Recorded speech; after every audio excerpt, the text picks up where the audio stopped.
Hello friends, स्वागत है आप सभी का आपके अपने यूट्यूब चैनल लर्निंग नीट पर। और जैसा कि आप सब जानते हैं कि बहुत दिनों बाद ये क्लास स्टार्ट हुई है। अगर आप किसी शिक्षक भर्ती परीक्षा की तैयारी करते हैं तो डेफिनेटली आपको यहाँ पर 2000 से भी ज़्यादा वीडियोस मिल जाएंगे सभी सब्जेक्ट्स के। और अभी जो हम सब्जेक्ट स्टार्ट कर रहे हैं, क्योंकि जो पोलिंग की थी आप लोगों ने जीके जीएस ईवीएस को है ज़्यादा वोट्स दिए थे, तो उसकी क्लास हम ऑलरेडी शुरू कर चुके हैं। और इंग्लिश की क्लास जो इसके लिए कॉमेंट्स आ रहे हैं वो डेफिनेटली बहुत जल्दी स्टार्ट होगी। तो आज के मैं बता दूं कि 20 प्रश्न रहेंगे और ये 20 प्रश्न बहुत ही सिलेक्टेड है। और साथ ही साथ एक फ़ायदा आपको ये होने वाला है कि हर प्रश्न के साथ मैं आपको कुछ एक्सप्लेनेशन भी दूंगी, जिसमें आपके कुछ और प्रश्न भी कवर होते जाएंगे। तो इन 20 प्रश्नों में आपके कम से कम आराम से कई सारे प्रश्न कवर हो जाएंगे, यानी सिर्फ 20 नहीं बल्कि करीब 50 प्रश्न आपके आज तैयार होने वाले हैं। तो ध्यान से देखिएगा, बहुत ही फटाफट से शॉर्ट सी वीडियो रहेगी, क्लासेस कम समय में ज़्यादा, है ना। चलिए स्टार्ट करते हैं। तो आज का जो पहला प्रश्न है वो है, कर्क रेखा नहीं गुजरती है इनमें से कहाँ से? मध्य प्रदेश, त्रिपुरा, मिजोरम या बिहार? कर्क रेखा कहाँ से नहीं गुजरती है? तो देखिए, अब इससे कई प्रश्न आपके बनते हैं। एक तो ये बनता है कि कर्क रेखा कितने राज्यों से, भारत के कितने राज्यों से होकर गुजरती है? तो यहाँ पे मैं बता दूं कि भारत के 8 राज्यों से होकर गुजरती है। फिर ऐसा भी प्रश्न बनता है कि कर्क रेखा इनमें से कहाँ से गुजरती है, और 3 ऑप्शन अलग दे देगा और एक कुछ दे देगा जहाँ से गुजरती है। तो आपको ये पता होना चाहिए कि ये 8 राज्य कौन कौन से हैं। तो ये 8 राज्य जो हैं वो गुजरात है, राजस्थान है, मध्य प्रदेश है, छत्तीसगढ़ है, झारखंड है और पश्चिम बंगाल, मिजोरम और त्रिपुरा। तो बचा क्या इसमें? बिहार। बिहार से कर्क रेखा होकर नहीं गुजरती है। ठीक है, आप चाहें तो एक बार नोट भी कर सकते हैं फटाफट से। बाकी इन तीनों जगह से गुजरती है, साथ ही साथ गुजरात, राजस्थान, मध्य प्रदेश तो ऑलरेडी लिखा है, छत्तीसगढ़, झारखंड, पश्चिम बंगाल, इन सब जगह से भी गुजरती है। गुजरात के सबसे पश्चिमी गांव और अरुणाचल प्रदेश के सबसे पूर्वी छोर पर स्थित वालांग के समय में कितने घंटे का अंतराल होगा? फटाफट से देख लीजिए, दोनों में लगभग कितने घंटे का अंतराल होगा? तो यहाँ पे जो सही उत्तर होगा इस प्रश्न के लिए वो हो जाता है आपका 2 घंटे का अंतराल। अब थोड़ा सा देख लेते हैं इसे निकाला कैसे। तो देखिए, सबसे पहली बात कि गुजरात का जो देशांतरी विस्तार है वो कहाँ से कहाँ तक है? वो है आपका इतने पूर्व से, ठीक है, और 74 पूर्वी देशांतर तक। ये हो गया आपका किसका? गुजरात का हो गया। और अब अरुणाचल प्रदेश की बात करते हैं तो वो है 91-30 से 97-30 तक, ठीक है, यहाँ तक है। तो अब आपको करना क्या है, क्योंकि ये पूछा है पूर्वी छोर स्थित की बात हो रही है, इसके पश्चिमी गांव और इसके पूर्वी छोर की बात हो रही है, यानी कि एक पूरब है एकदम और एक एकदम पश्चिम है। तो इन दोनों के बीच कितनी देशांतर का अंतराल है, हम अगर ये निकाल लेते हैं तो हमारा उत्तर भी, समय भी आराम से निकल जाएगा।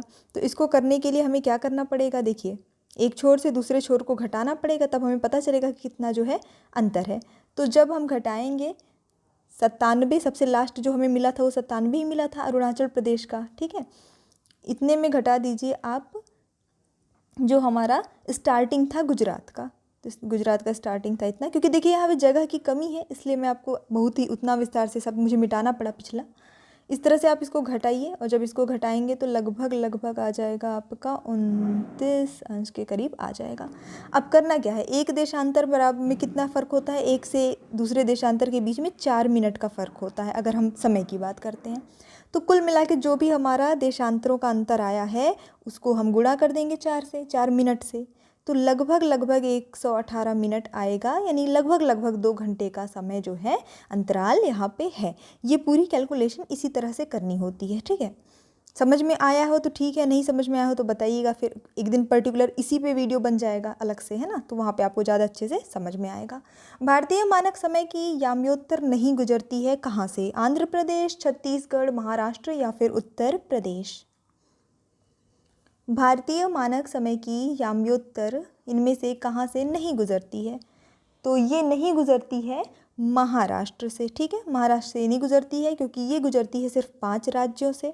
अब वो 5 राज्य कौन कौन से हैं?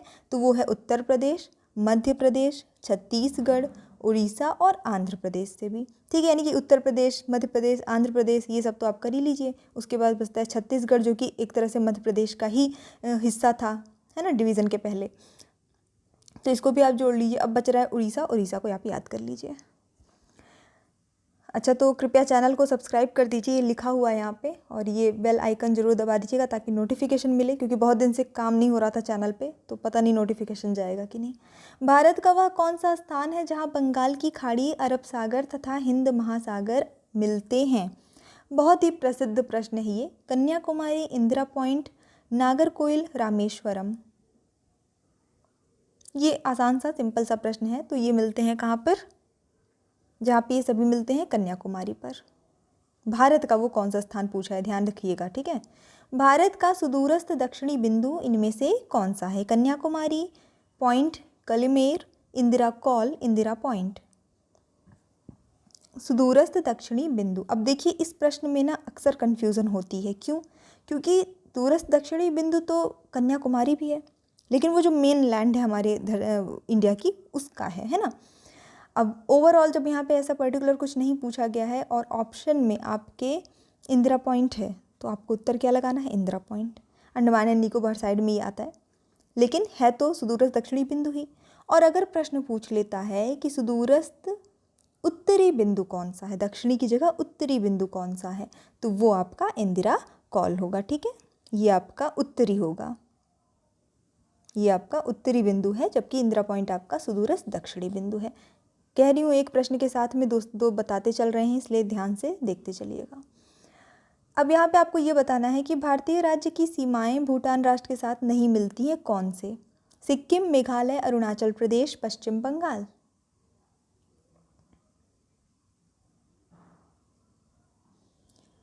कौन से राज्य की सीमा भूटान राष्ट्र के साथ नहीं मिलती है? तो वो है मेघालय। जितने लोगों ने भी आंसर गेस किया बिल्कुल सही उत्तर है, क्योंकि भूटान से जो सीमा साझा करते हैं जो प्रदेश, उनमें आपके अरुणाचल प्रदेश आ जाते हैं, पश्चिम बंगाल आ जाता है, सिक्किम आ जाता है, असम आ जाता है, ठीक है, ये सारे आ जाते हैं।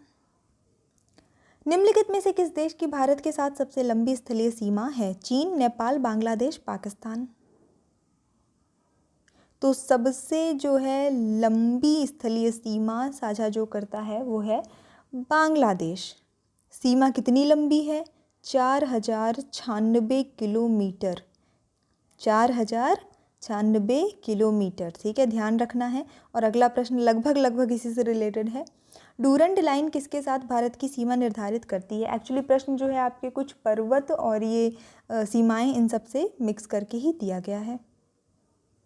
डूरंड लाइन बहुत प्रसिद्ध प्रश्न है ये तो।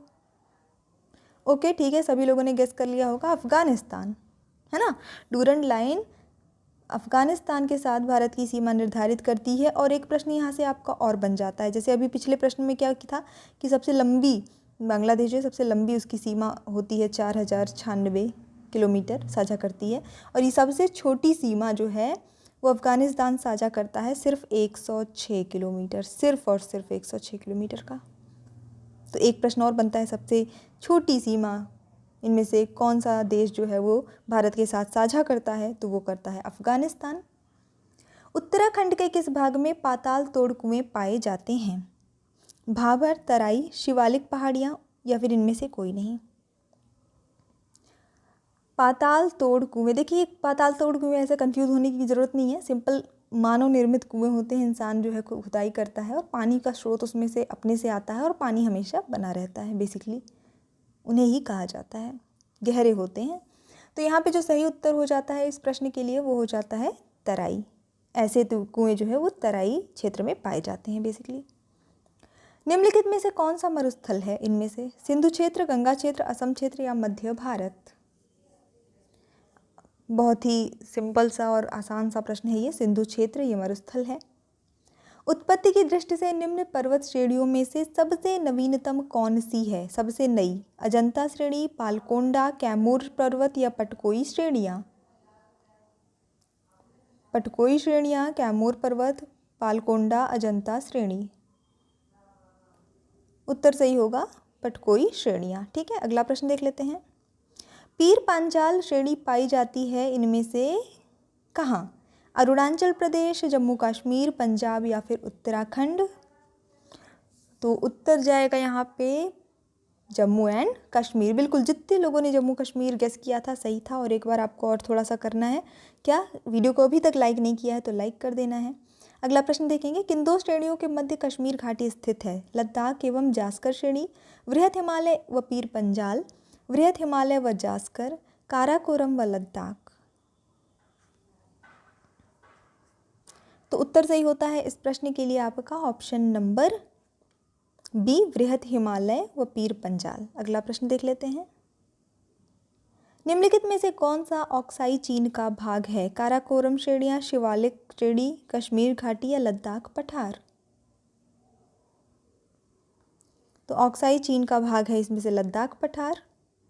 हिमालय के किस क्षेत्र पर करेवा भू आकृति पाई जाती है? उत्तर पूर्वी हिमालय, पूर्वी हिमालय, हिमाचल उत्तराखंड हिमालय, कश्मीर हिमालय।